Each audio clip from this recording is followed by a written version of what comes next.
യേശു ക്രൂശിൽ എനിക്കു വേണ്ടി മരിച്ചതിനാ, തന്റെ രക്തം എന്റെ പേർക്കായി ചൊരിഞ്ഞതിനാ. യേശു ക്രൂശിൽ എനിക്കു വേണ്ടി മരിച്ചതിനാ. സുഭാഷിതം.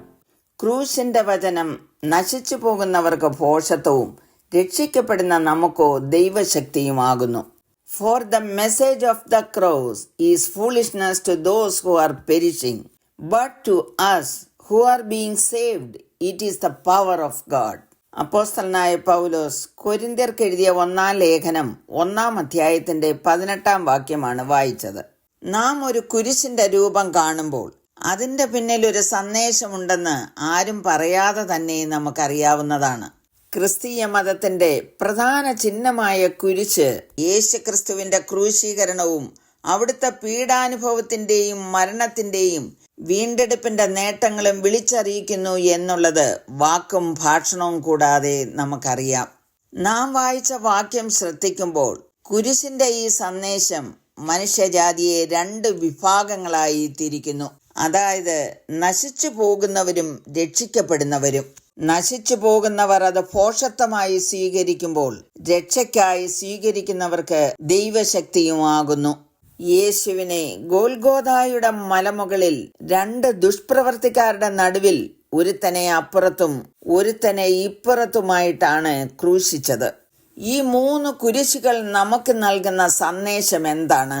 ഒരുവന്റെ ക്രൂശ് പാപത്തിൽ ജനിച്ച് പാപത്തിൽ വളർന്ന് പാപത്തിൽ ജീവിച്ച് പാപത്തിൽ മരിച്ചവന്റെ കുരിശ്. മറ്റൊരുത്തൻ പാപത്തിൽ ജനിച്ച് പാപത്തിൽ വളർന്ന് പാപത്തിൽ ജീവിച്ച് ജീവൻ പ്രാപിച്ച് മരിച്ചവന്റെ കുരിശ്.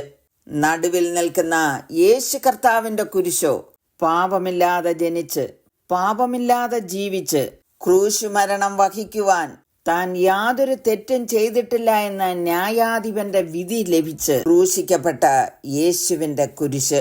പൗലോസ് അതിങ്ങനെ എഴുതിയിരിക്കുന്നു: പാപമറിയാത്തവനെ നാം അവനിൽ ദൈവത്തിന്റെ നീതിയാകേണ്ടതിന് അവൻ നമുക്ക് വേണ്ടി പാപമാക്കി ക്രൂശിലേറ്റിയ ക്രൂശ്.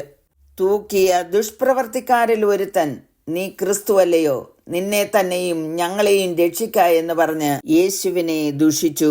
മറ്റവനോ അവനെ ശാസിച്ചു, സമശിക്ഷാവധിയിൽ തന്നെ ആയിട്ടും നീ ദൈവത്തെ ഭയപ്പെടുന്നില്ലയോ? നാമോ ന്യായമായിട്ട് ശിക്ഷ അനുഭവിക്കുന്നു. നാം പ്രവർത്തിച്ചതിന് യോഗ്യമായതല്ലോ കിട്ടുന്നത്. ഇവനോ അരുതാത്തതൊന്നും ചെയ്തിട്ടില്ല എന്ന് പറഞ്ഞു. പിന്നെ അവൻ, യേശുവേ, നീ രാജത്വം പ്രാപിച്ചു വരുമ്പോൾ എന്നെ ഓർത്തുകൊള്ളണമേ എന്ന് പറഞ്ഞു.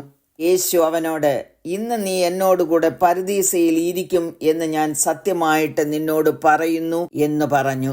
പ്രിയമുള്ളവരെ, ക്രൂശിന്റെ സന്ദേശം ഇതാകുന്നു: ഒരുവൻ മാനസാന്തരപ്പെട്ട് യേശുവിനെ കർത്താവായി ഏറ്റുപറഞ്ഞ് ക്രിസ്തുവിനോടൊപ്പം പരദീസയിൽ പ്രവേശിച്ചപ്പോൾ മറ്റവൻ പാപത്തിന്റെ ശമ്പളമായ മരണത്തിലേക്ക് എത്തിപ്പെട്ടു.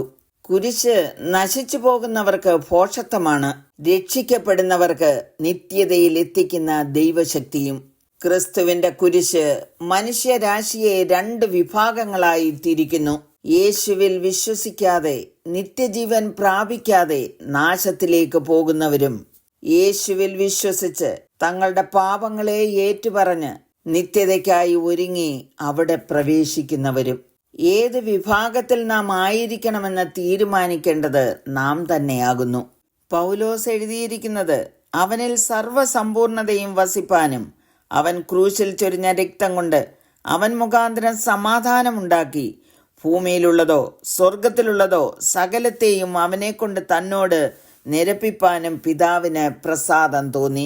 ക്രൂശിന്റെ വചനം നശിച്ചു പോകുന്നവർക്ക് ഭോഷത്വമാണ്, രക്ഷിക്കപ്പെടുന്ന നമുക്കോ ദൈവശക്തിയുമാകുന്നു. പ്രാർത്ഥിക്കാം. കരുണയുള്ള പിതാവേ, ഈ ക്രൂശിന്റെ വചനം കേട്ട ഒരു വ്യക്തി പോലും നശിച്ചു പോകാതെ രക്ഷിക്കപ്പെട്ട് ദൈവശക്തിയിൽ നിത്യജീവൻ പ്രാപിക്കുവാൻ ഇടയാക്കണമേ എന്ന് യേശുക്രിസ്തുവിന്റെ നാമത്തിൽ അപേക്ഷിക്കുന്നു. കേൾക്കണമേ. ആമേൻ. യേശു ക്രൂശിൽ എനിക്കു വേണ്ടി മരിച്ചതിനാ, തന്റെ രക്തം എന്റെ പേർക്കായി ചൊരിഞ്ഞതിനാ, വീണ്ടെടുപ്പുണ്ട്, വിമോചനമുണ്ട്, വിമോചനമുണ്ട്, അടിപ്പീണരാൽ രോഗസൗഖ്യവുമുണ്ട്. വീണ്ടെടുപ്പുണ്ട്, വിമോചനമുണ്ട്, അടിപ്പീണരാൽ രോഗസൗഖ്യവുമുണ്ട്.